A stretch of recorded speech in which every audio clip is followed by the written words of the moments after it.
So good afternoon, good evening to the Tuesday Wellbeing Club, or the last Tuesday, which is this Tuesday, if that makes sense. We've just pressed the recording button. I'm attempting to multitask and let a few more people in that are dialing in over here.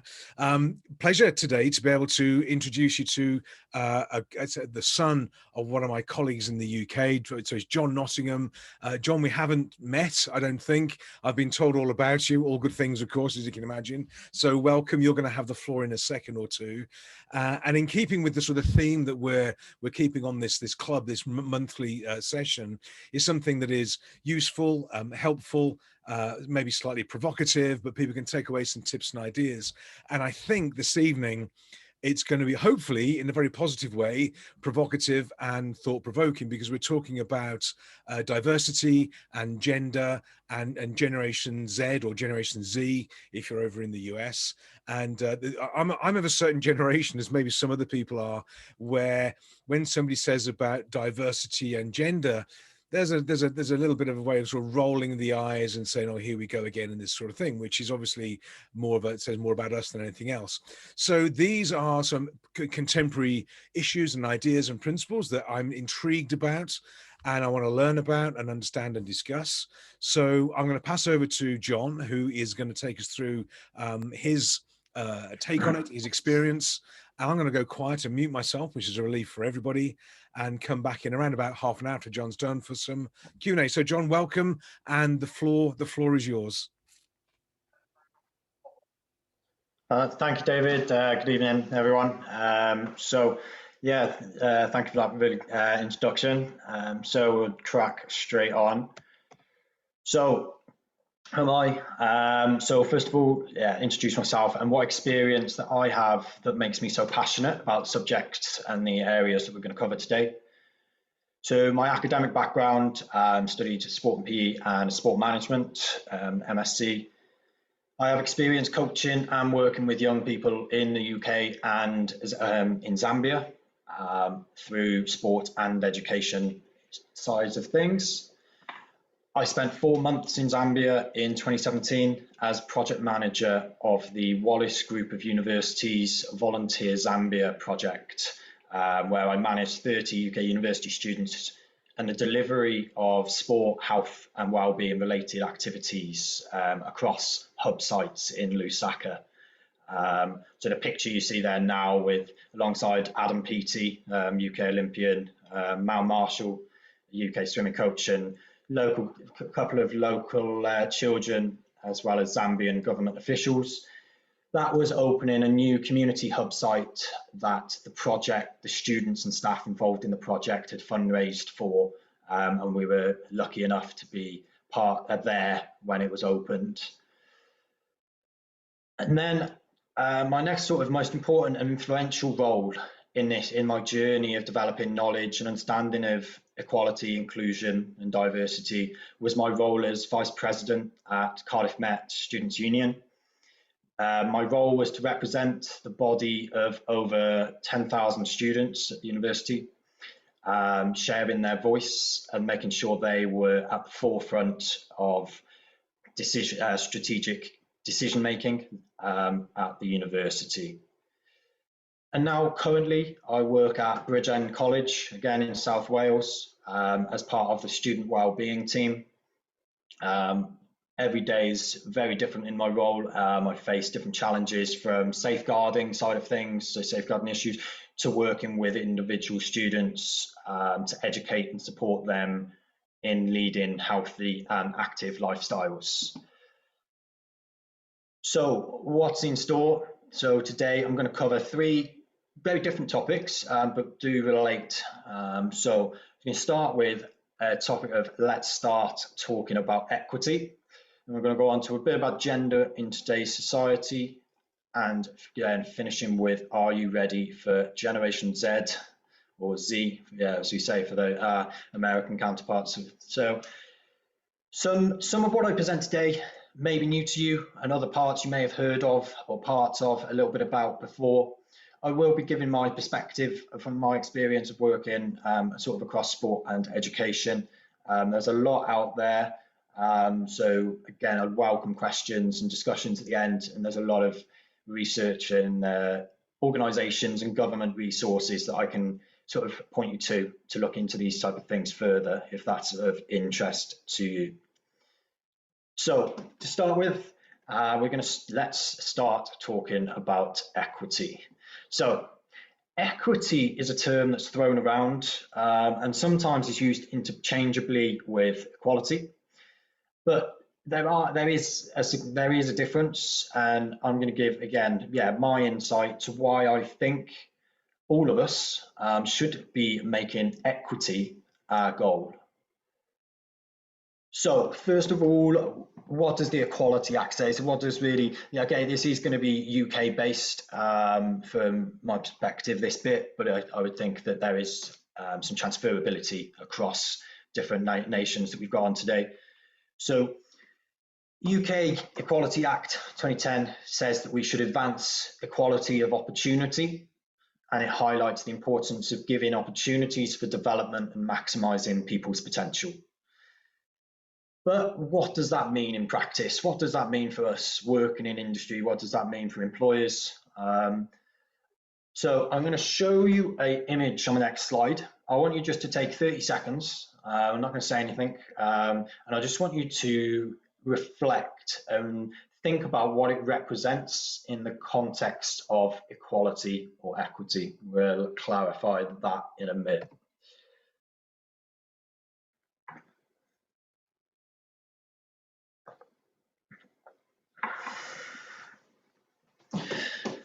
Okay, so I'm going to go through each element of this picture now and put my perspective behind it. So first one we've got pictures and shows represents equality of opportunity.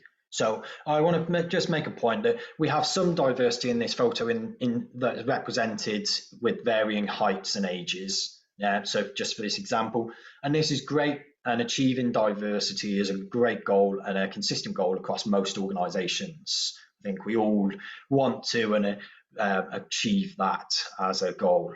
However, diversity is a goal, is a wish, to inviting more people, a variety of people, into an environment, into the space. But how are we treating everybody once we're in that space, once we're all in that environment?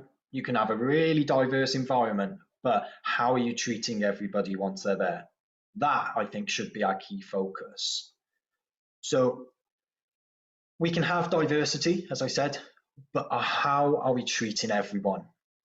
By definition, this is a form of equality, the picture you see here. Each person is being treated equally by giving them the same resources. So in a work context, this might be the same opportunity, it might be the same funding, it might be the same position, yeah? But then we're expecting them to achieve exactly the same result. So we could put a tick in that box for diversity, and we could put a tick in the box, arguably, for equality. But is this fair? So I'm going to answer that no. Of course it isn't in the example. No, of course it isn't fair. The little guy on the end has got no chance. He's not seeing anything, is he? So, and for you guys, for everyone, taking this approach, it could lead to waste of resources through giving resources where that resource just isn't needed. Yeah? That guy in the end on the far left, he just doesn't need it, does he? He's already at the point where he can see over that fence in this example. So he just doesn't need that investment of resource. So on to the next element of the photo. Again, we have that diversity of the group, but this time we're focusing on the barrier, the fence in this example, in front of them. And we're taking that individualized approach with each person. And taking that individualized approach to support them to achieve the same desired result. Yeah. So understanding everyone has different backgrounds, different barriers, different cultures, different abilities. List could go on. Yeah. Those differences between people. All people need different guidance, different levels of support to enable them that equal that chance to achieve the same outcome. So now this picture I question, is this fair compared to that first example? Yeah, so so you're looking at that first one again, equal treatment. Everyone benefits from the same support to try and reach the same result. But as I said, that isn't always the best way to go about things, and maybe waste of resources, and some people just aren't going to achieve the result. The second one, that equity, so is that individualized approach in giving people what they need to achieve the same result, depending on their abilities, their backgrounds, maybe their education, maybe whatever it may be. However, that being said, those first two elements, our ultimate goal, if possible, should be to remove that strategic barrier or that barrier altogether, illustrated in that third part of the image. If the barrier can be removed, it then reduces the need for any support, additional accommodations, resources, and therefore investment in those type of things. So long term, actually working to get rid of that barrier is going to be better, it's best for everyone in the environment. I think one thing is fair to say is that as a society, we're making progress, but there is still a lot of work to be done to reach sort of desired outcomes. So reflecting on this, I want to challenge you before we go on to the second area and second topic, to go away and go back to your organizations and to think about where your focus lies.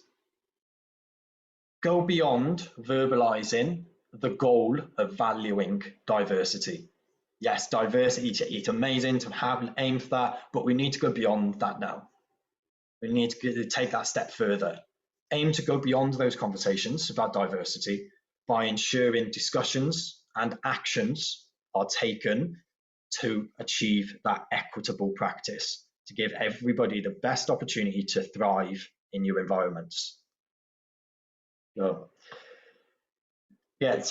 that is my first section. I'll go straight through and then we can have the questions at the end, if that's okay. Yeah, so second section we're going to look at is gender in today's society.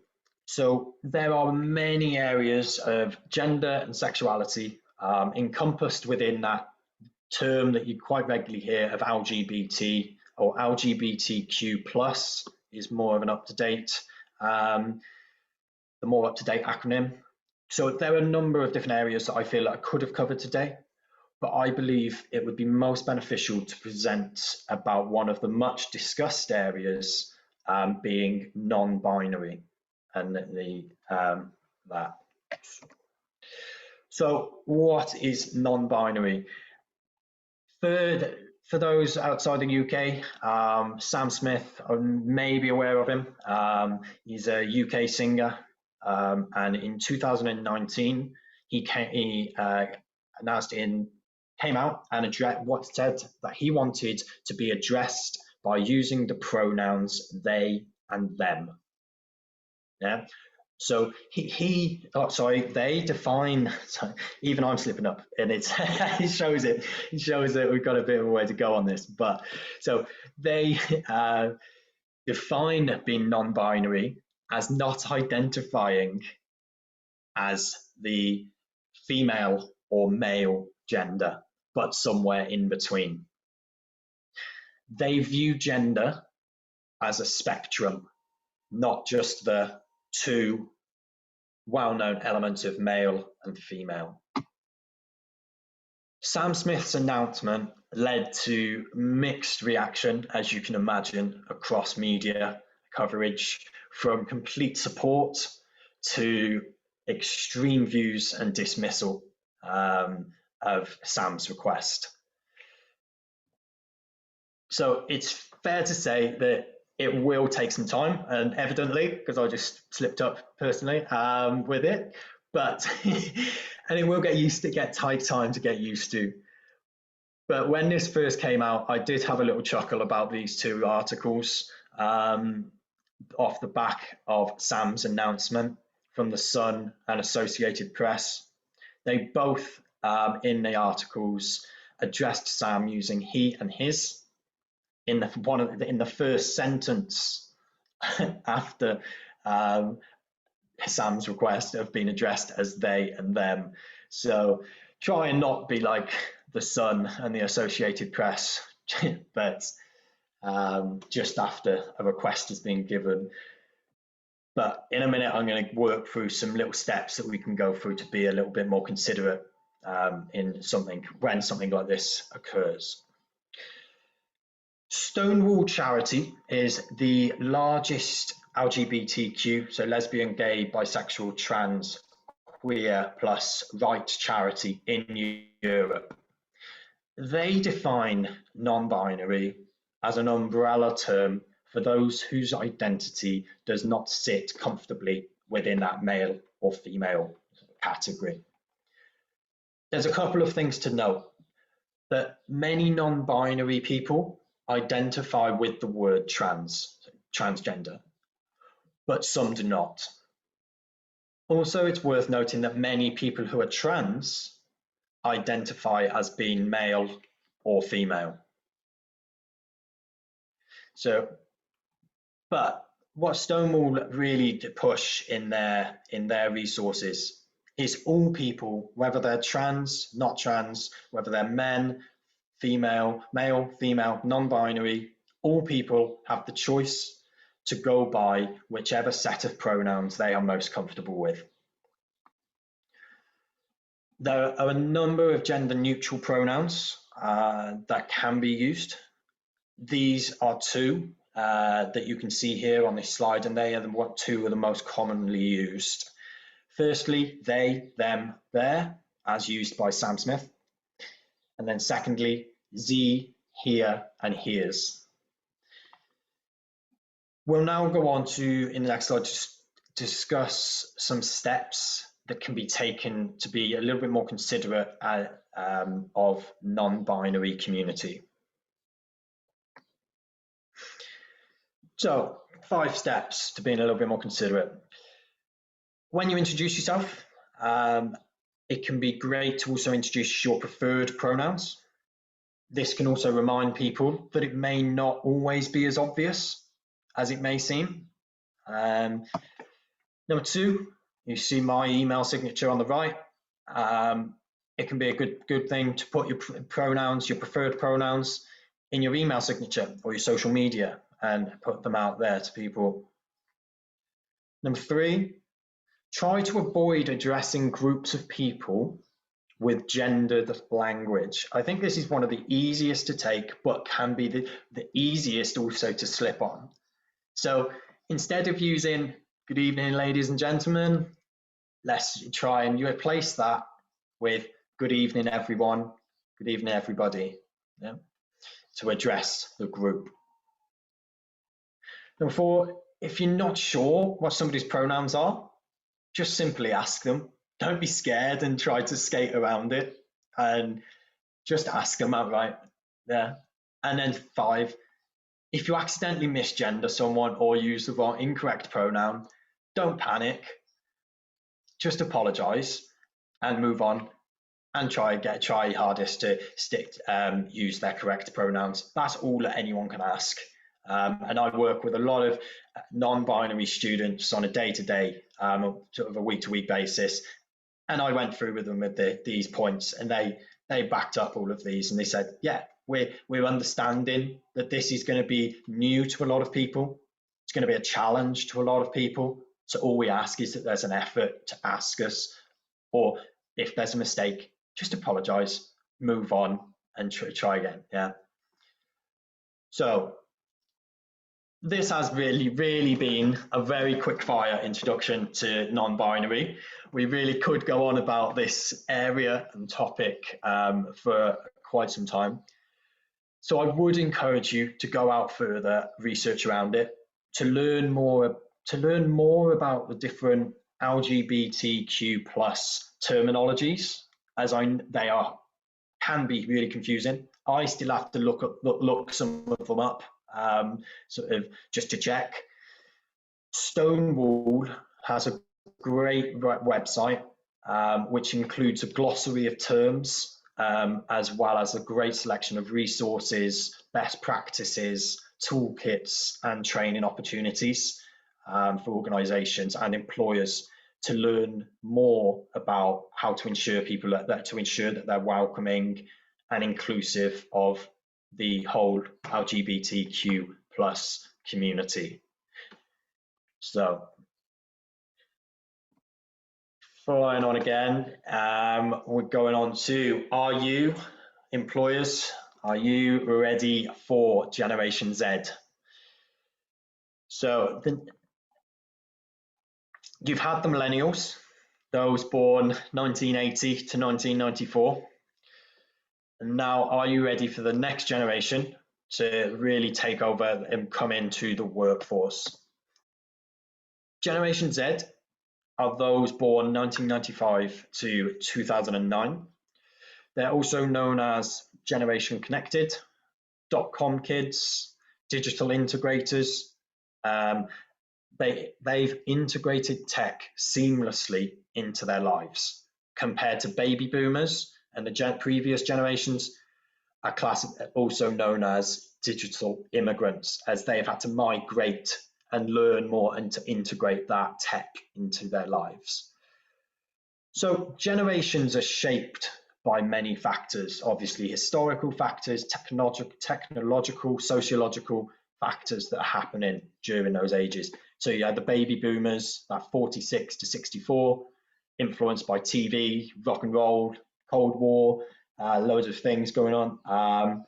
Generation X, 65 to 79, they saw the boom of personal computers. Then Generation Y, the millennials, have lived through the age of internet, the birth of the internet, cable TV, globalization, and environmentalization. And then we have this Generation Z. Generation Z, 1 in 2 are predicted to obtain a degree. Millennials was 1 in 3 predicted, and then the generation before that was predicted 1 in 4. So you can see the education element is increasing quite significantly. And having an understanding of defining traits and of different generations is key for employers to better attract and also then retain these individuals. Yeah? So another interesting one about the Generation Z, it's predicted that they'll have 18 jobs across 6 different careers and live in up to 15 houses, abodes over their lifetime, which is a little bit of a shock. It seems quite high. So now I'm going to cover sort of 5 key traits, sort of characteristics of Generation Z. Of course, it's a 15-year period that these generations are defined as. So they're not set in stone. They are just generic things that you can be aware of based on those influencing factors that this generation you might find with this generation. So Generation Z, they find real importance in that work-life balance. They have team focus, empowerment, innovation, a global working atmosphere, and they're characterized by that multiple jobs, lifelong learning, being financially driven, and having an entrepreneurial mindset. Now we're going to go through these 5 key traits now, going through a little bit more detail and how they could be applicable to you in the workforce and in industry. So first of all, digital. Obvious, digital integrators generation. This generation have seamlessly integrated technology into their lives. They were born with an iPad in hand or something like that. Yeah, so they're used to having that technology in their hands and in their lives. This has led to some blurred lines between work and social, study, entertainment, public and private. However, Generation Z live in an open book environment. Their technological knowledge and abilities means they're just seconds away from any piece of information. They're most receptive to communication and learning through visuals and videos, meaning they're quickly able to pick up new skills through watching others or demonstrations through video, for instance. Second, global. Generation Z are the first truly global generation, with media, movies, celebrities being more global than they have ever been. The globalization of sharing of fashions, cultures, food, online entertainment have all become more widespread and easily accessible. And this generation can log on from anywhere in the world. They're used to having that technology to hand, and their wireless worlds literally know no boundaries. Third, social. So Generation Z are more connected than any other generation, but also this means they're more influenced by their peers and their connections online. And this has those positives and negative implications. In 2019, 1 in 5 teenagers admitted that they were victim to online bullying. Negative implications, but the positive implications, they are able to connect with and find information, connect with anybody globally so quickly at a click of a button across their social media platforms. Fourthly, mobile. So say covered before, this generation are expected to have multiple jobs, multiple careers. And in order to fulfill the demand for these employees and to ensure the future of our employment sector, employers need to be ready to adapt and to accommodate this highly mobile but highly educated generation. And last one, we're on visual. So Generation Z are visually stimulated and best learn through visual resources rather than listening or reading to gain information. Messaging has become increasingly image-based with those use of emojis and GIFs. So on to then, this is the last bit of the key takeaways based on those 5 points, based on those traits and characteristics of this generation. In response to a more diverse workforce, alongside emotional intelligence, cultural intelligence, we also need to now have this generational intelligence and how we can incorporate different generations into the workforce, how we can bridge gaps, create cohesion and that common direction in our more diverse teams. 2, employers need to be aware that Generation Z, with that digital trait, with that characteristic that they were born with technology in their hands, this digital integrator generation, they were born with a device in their hands and are simply used to looking down to their iPhones, their tablets. So giving a reduced amount of eye contact during conversations with to older generations is often not meant as a sign of disrespect. It's not meant to be that they're disinterested in the conversation. It's just basically what they're used to. And it's an adaptation that we're going to have to, unfortunately, I think in my personal view, get used to, of that reduced eye contact, because of literally having this in our hands all the time, used to looking down at it. Number 3, due to being used to having access to any information in a matter of seconds, they may lack that little bit of patience as a generation, but this generation are driven and focused by competition and always focused on developing themselves personally and professionally. And that is what drives them within the workforce and needs to be a focus for employers.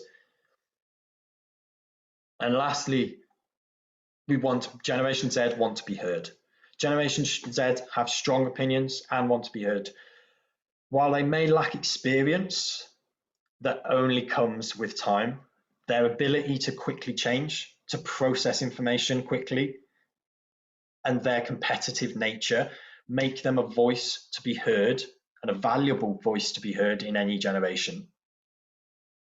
So being able to accommodate different generational demands will increase individuals' engagement, job satisfaction, team cohesion, leading to improved productivity, output, and put that all-round positive working environment for all generations.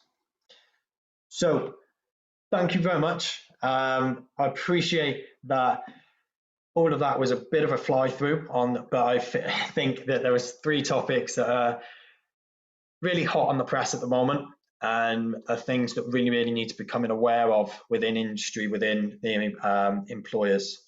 So I really welcome any questions and discussion now. So I open the floor to you guys. So, John, thank you. Yeah, sort of stunned silence. Brilliant.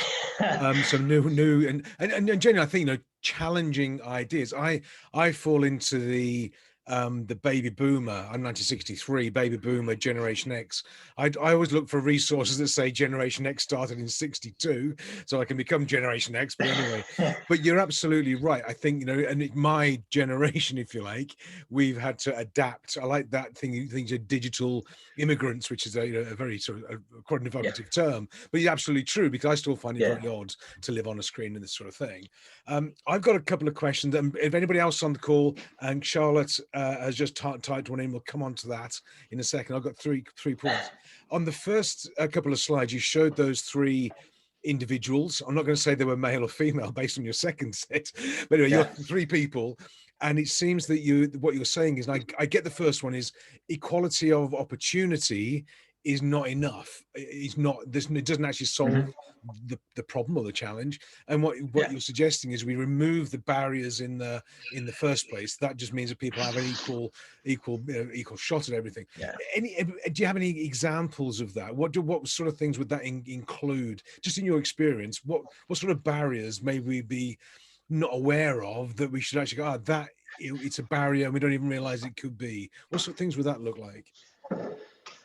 From my background, there'd be barrier of sort of participation in activity, back to participation in sport, but presumably it's all transferable in that case. But you think about those barriers of activity, I think getting to transport, just getting to an activity. Right. You're sort of that, sort of thinking that sort of thing. Somebody may live out in the sticks. You're not going to give them the same sort of support as somebody who lives in the city centre, and maybe giving them. So it's all down to that individual's circumstances, maybe transport, maybe financial, maybe cultural. There's so many out there. Is the barriers, potential barriers, and I thought that we all have faced on a sort of daily in industry and in the workplace. It's just taking those. I think Jenny, it is interesting, because the common thread in my experience is that we need to give people equal opportunity to achieve and succeed. That's sort of the mantra that we're fed, if you like. But actually, that's not good enough, is it? Because as you sort of demonstrated, the opportunity may be literally invalid for some people. They can't take up the opportunity, so we have to reduce the barriers. I thought it was just for me a very interesting point, a sort of a reminder of a new concept. So thank you for that. On the second section, which was for me, and I'm not sure anybody else on the conversation here, but for me and my generation, I think it's more sort of this, when we look at using people's pronouns, and it's with Sam Smith, and we find it, I find it very odd. We live in France, everything is gender based over there. Everything's le or la, and female and male, and it's even more ingrained to a certain extent, and I find it odd, and I don't mean that in a negative sense. It's just odd, it's new, it's unusual. To what extent is this sort of taken up by the media? Because I know when I remember when Sam Smith said that they wanted to be known as they and rather than him and her. I'm being so careful now. There's a lot of sort of Yeah. rolling of the eyes, and it's tutting in the shires and this sort of thing, and the media plaster it everywhere. What role do the media play in this? Are they supporting this type of conversation? Are they just pressing on people's fears, do you think? And what do we need to be aware of and watch out for in the media, do you think? I think, yeah, this topic and or this sort of area, I really became aware of in a trip over to America, and I've got to say, American universities are well ahead of where we are. When I went out in 2018, we did a tour of some universities around Connecticut and Massachusetts. Every single presentation was introduction of things and it was embedded into every presenter at the conference, and it was just something that I hadn't heard of before before I went, really. And I think, yeah, Sam Smith has been sort of it's exploded from that, because it's become mainstream. And I think even in my position where I deal with these type of things every single day, I deal with students that are coming in and literally coming out as I'm non-binary, sort of on a regular occasion. It can be, and it still is sometimes to me, a little bit of a stop, think, how do I need to address? How do I need to speak to this person and move? So it's never going to be something that's going to come like that. And I compare it really to how really, like, sort of time, you go back a little bit in time of when somebody came out as gay, and so when that became then sort of, I say mainstream, I don't like the word mainstream, but when that became, it was, again, there was this reluctance, there was this potential eye rolling, there's this potential for misunderstanding. And I think it is just going to be that building up a slow process of there will be sort of protests along the way from individuals within the community, but it is going to need just wider education and an awareness of it, building that awareness of it, making sure we're protecting ourselves within industry. I think for personally, if this may pop up, you may have an employee coming in next month, next year, that is going to bring something like this. So having that awareness of just that background, and you know where to go, know where to sort of get some more information if needed, I think is really important at this stage. And the media, I think it's gone a little quiet again, but post Sam Smith. Yes. But yeah, there's a lot of other things in the media at the moment, isn't there? But I think they've had coronavirus to focus on for now. Yeah, absolutely. But yeah, I think it will slowly build up. There'll be other highlights in the media, and it's just a case that we've just got to slowly build that awareness up. Across all industries in the workplace. I think it's something, again, that I think that there's a fear maybe of getting it wrong, not knowing exactly what to say and when and how, and being pulled up on it and that sort of thing. So I think there's some nerves around that, but I mean, it's a fascinating new subject that we've all got to sort of contend with and build into business and life as well. And finally, on the point of the Generation Z or Generation Z coming through, this is a sort of new thing for all of us, I guess, to a certain extent, these generational shifts. And something for me, it's a personal thing. I don't like the fact we categorize people into generation boomer, X, Y, and Z. I just don't like being categorized and labeled. It's a personal thing. And I think I remember seeing it was published in the press somewhere. Somebody wrote in to a newspaper and they said, look, they're the kids of today. They have no respect. They have no moral compass. They have no work ethic. Their standards are low and all that. It was really good. And this thing was written in, I think it was the 1850s. And so the view of the older generation, of which I include myself in now, of the younger generation has always been, they're no good, they're lazy and all this. Clearly it's not true. But also I think there has to be this sort of recognition that we label people, that I don't want to be labeled as a boomer or, or as a noun, if you like, by the Generation Z. I think it has to work both ways, and that's fair, that I shouldn't be judged or classified by a stereotype, as much as I'm attempting not to stereotype them as well. Does it work both ways, or is it really just a old to young method that's been spoken about here? No, 100%, 100%, completely agree with you. And yeah, as I say, that the Generation Z, the generational categorizations are there, and they're not, as I say, they're not concrete, but there will be, based on the societal issues and educational issues and things that are going on during those years, there will be some familiarity and similarities between these people within these generations that we've all just got to be aware of. Intergenerational. That's not just the old to young. It's us to Generation Z up to baby boomers as well. We've got to understand how generation people, baby boomers, potentially our bosses, employers as well, they're working. And it's about that happy medium and having that understanding and cohesion between the two. But it's just got to come from understanding. So yeah, love it. 100%. Thank you. It's not a concrete thing, but it's an awareness of that difference can occur. I do notice that I'm going to say the word youngsters, which sounds very patronizing. I don't mean that, but looking down in airports and lounges when we used to travel, everyone looks down at their phone, and me, I sit there looking around. I get looked at like a bit of a freak, holding eye contact and having a conversation with people. Anyway, so that's just me. So a couple of questions have been typed in, if that's okay. So from Charlotte.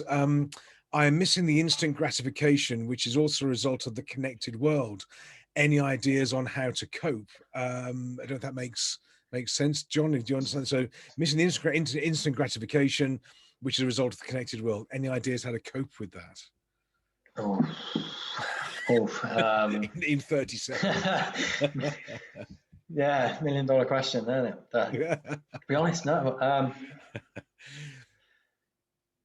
It's okay. However much we all want to be away from this in tech, and I'm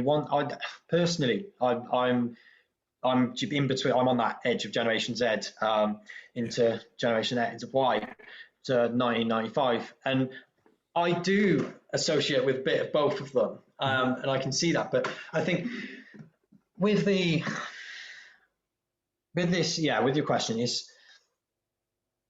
Yeah, we've got to be aware that the technology is changing, technology and those things. And unfortunately, we are now a world that are reliant in this for information. But I think even with my students now that I work with, it's about taking that break and really embedding the routine away from them.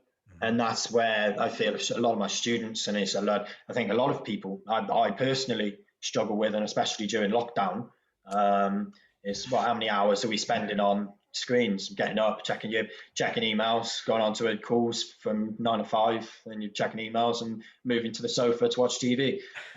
It's